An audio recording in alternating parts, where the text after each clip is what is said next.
Good morning. Hello everyone. Welcome back to my vlog. Mga ka-BSK, mapagpalang araw po sa atin lahat. Ayan, good morning. Magandang umaga po sa inyo lahat. Bagong umaga, may bagong pag-asa. Ayan yan mga ka-BSK, update po tayo. Joyet's Farm. Ayan po yung ating kamote. Harvest po ngayon.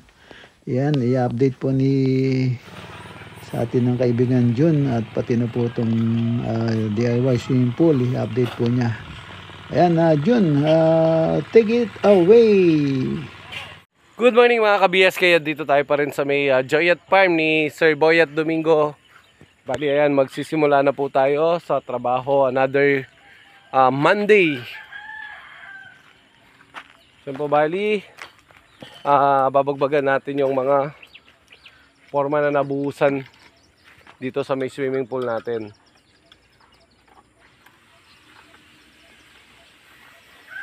So para po mailipat sa kabila yung ating mga forma, ayan, babaklasin nila, then magbabakal sila sa kabila, then sila naman, yun naman ang popormahan nila para po mabuhusan din. Paikot kasi ang ating buhos na yan para maging matibay yung ating swimming pool na gagawin dito.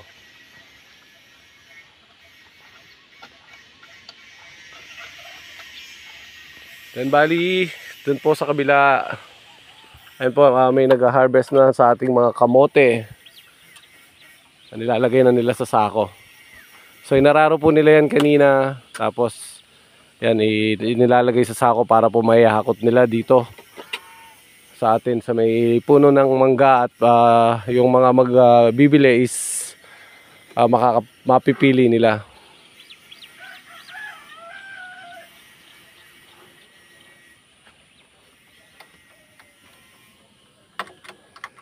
Dito naman po tayo update yung mga tubero natin. Ayan, naghihintay lang tayo ng oras para makabili po tayo ng motor na gagamitin nating pan Jetmatic. So yun na lang po ang ating ilalagay at matatapos na tong ginagawa natin dito na Jetmatic na deep well.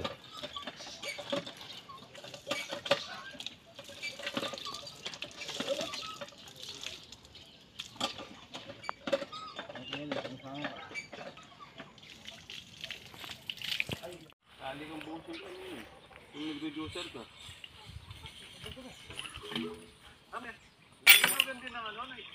Oo, sir.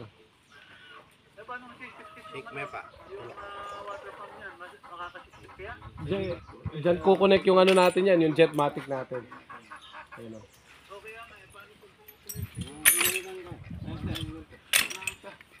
Maluwag yan, sir. Ayun o. Doon, kay Foreman meron doon yung malaki na Meltex nandun.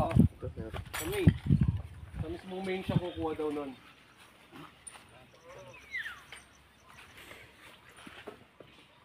Kahit na po hindi nyo lagyan ng chakbal, pwede rin yan. Kasi nakaiwalay naman yung ano niya.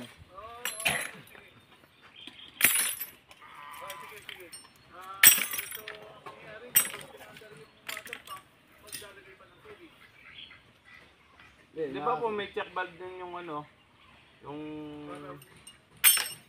water pump na ano, yung Robin. Apo. Basta kumakon ba? Lagay nila yung check valve ng water pump para hindi bababa yung tubig. Para pag pinandar, andun na agad. Okay, gawin mo ng basahan yan. Ayun, kanina yan.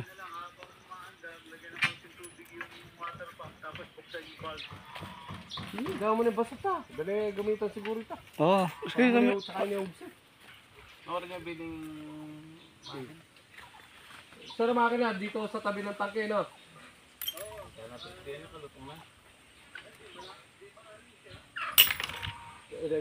Kasi pa kailangan sir, nakasilong yun at hindi mababasa.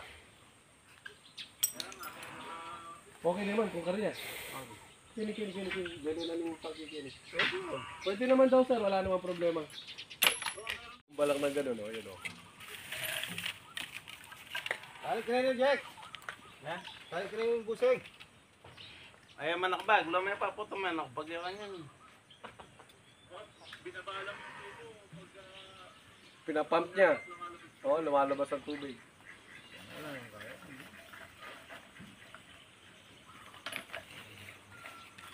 So, totoo pala yung ano? Totoo pala yung nalagyan mo ng litrong pasin ng soda. Hoy, tangkay. Aapaw, no? Tutulog siya. Nalagyan na ng tutulog siya. Ayun, sir, pinap lang niya mula sa ilalim, lumabas ang tubig. May check valve kasi. Okay. May check valve pala sa ilalim. Foot valve pala. Put valve daw yan. Yun, kahit na umaandar yung Robin basta. Kaya pala, pagka pinumpa mo, papasok yung tubig. Opo. Pag pinangat mo, sasarado ulit. Opo. Ganun yan. Kaya parami tubig lang. Lalabas na.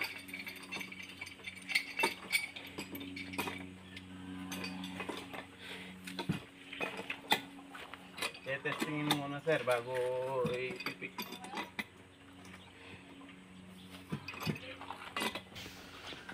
Kaya mga ka-BSK, nakabili na si Jun ng motor na para sa Jetmatic. May kuryente Hindi tayo? na namin gagamitin yung submersible kasi Mga naglinya.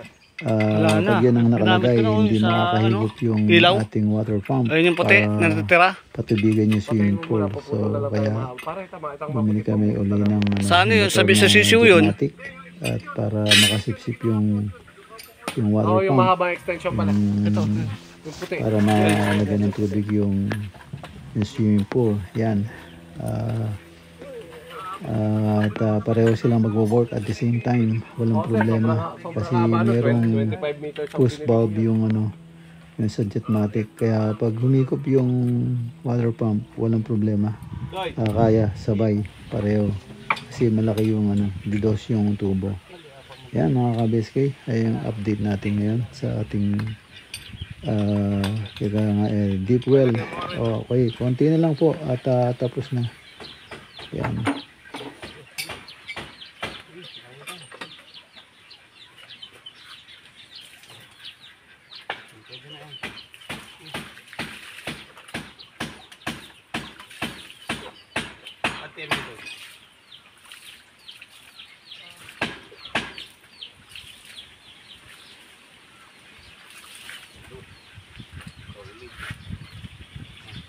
Dilo, kauli.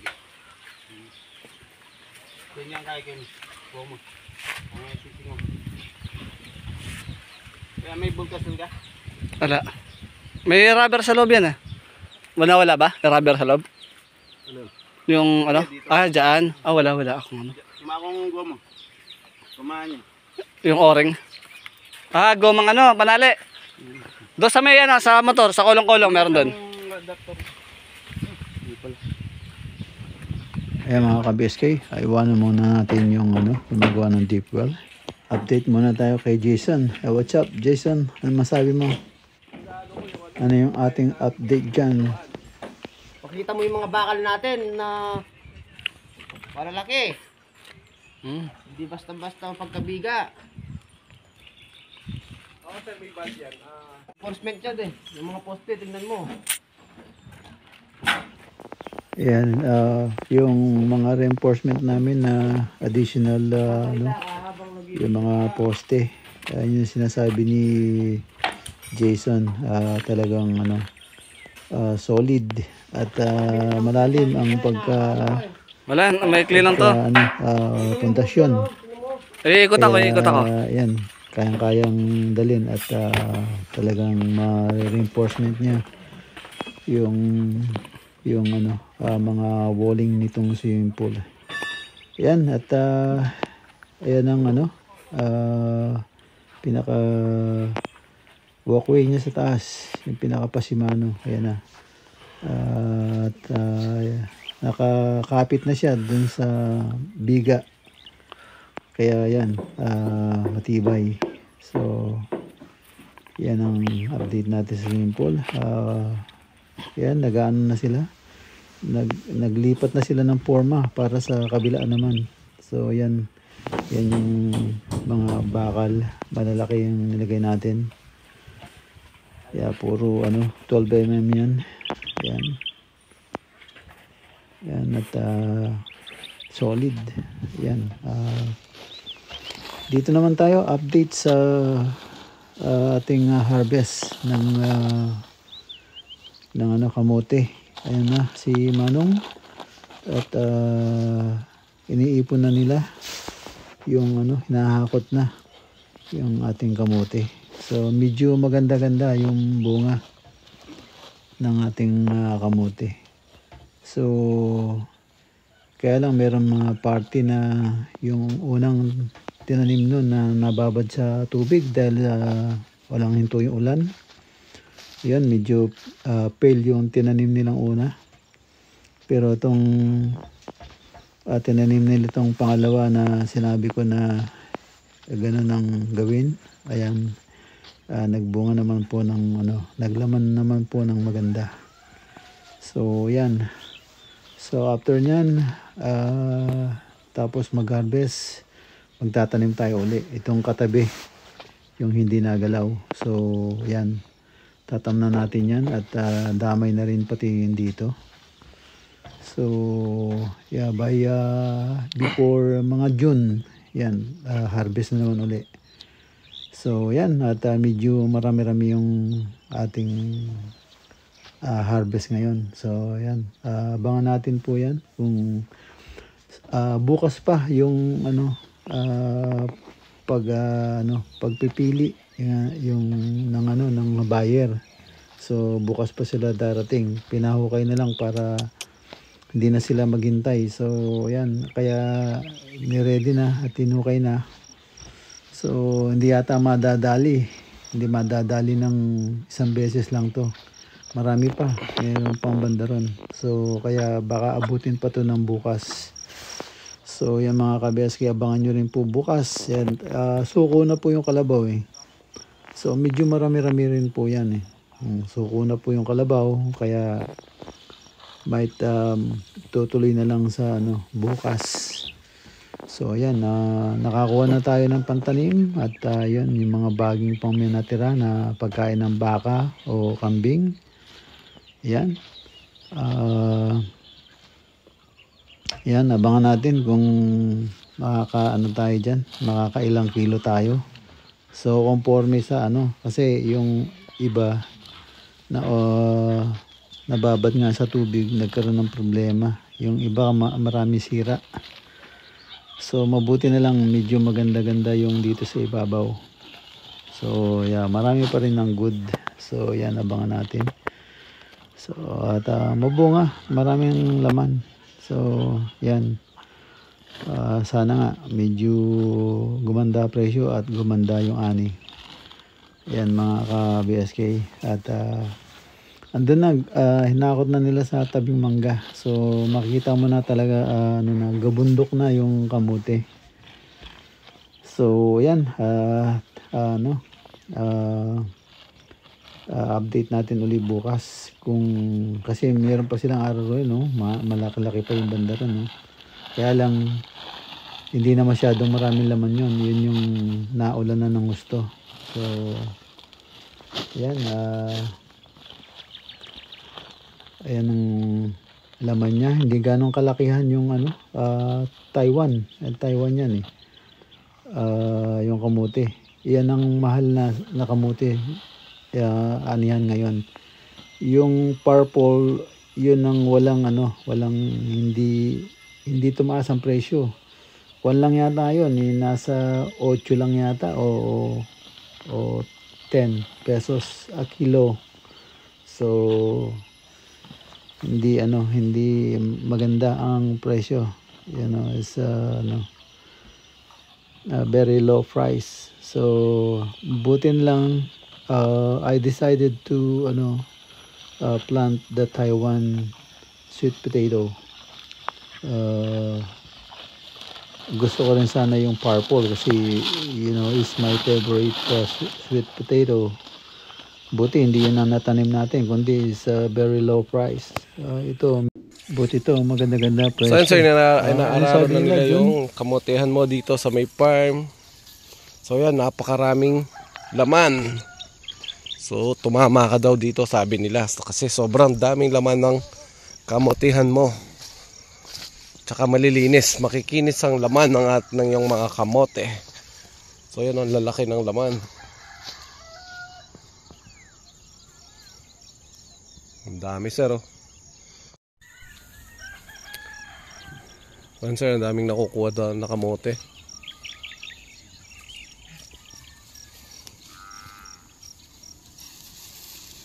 Nagalmusal na kayo, Manong? May yun, yung papaitan kagabi, ang dami. Wala lang pait. Hindi nila kinuha. Parang sinigang. Dapat yung apto kinuha nila. Oo. A few moments later. Ayan mga kabiskay, dito naman po tayo sa mga tubero. Ayan, malapit na matapos yung ginagawa nila deep well. Na-set up na nila yung motor at ngayon lalagyan lang nila ng straw yung dyan sisip-sip yung Jetmatic. So yan, lalagyan nila ng traha para mapagdoktong nila yung tubo. Na-exercise si boss. Yung idodoktong nila. So hanggang ilalim. So yan, lalagyan nila ng traha. Tapos ihulog nila yan dun sa binaon nilang tubo na didos. Yan naman ang gagamiting straw ng Jetmatic ng motor na kakabit nila. So tapos lalagyan nila ng push bulb sa ilalim.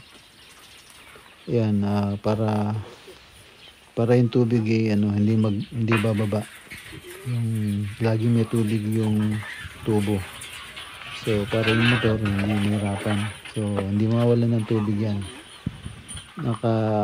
May bulb yun para yung tubo lagi may tubig. Ayun, nakita nyo pagka pinapump nyo ng ganun, yung tubig pumapanik sa taas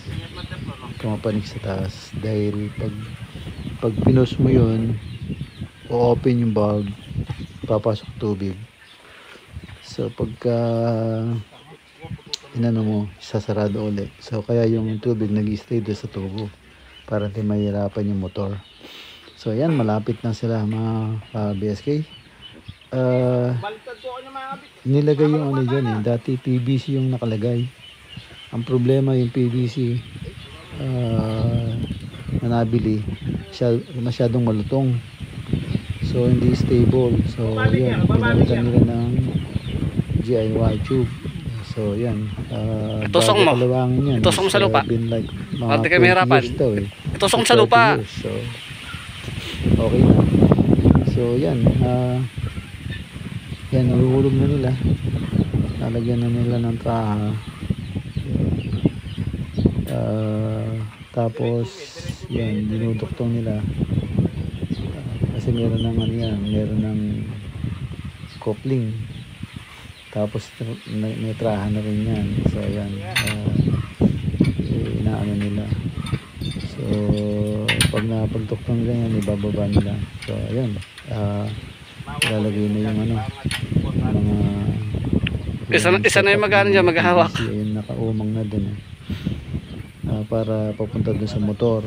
Tapos ikukonekta naman nila yung from tanki to ano sa source dun sa loob ng bahay. So yan, ganun nangyayari dyan. Kaya ayan, yan, iikpitan na niya yan. Tapos pag talagang naigpit na yan, ibababa nila yan. Ayan. So hanggang doon sa ilalim yan. So tinamaan nila yung magandang tubig pagdating ng pangatlong tubo. So kaya yan, yan o, pinapump nila, papanik yung tubig niyan. Pag buga ng tubig, ayun, bumuga na. So yan, nasa puno na ng tubig yung tubo. So yan, so ngayon ikukonekta nila na yung nakaabang na yan sa taas.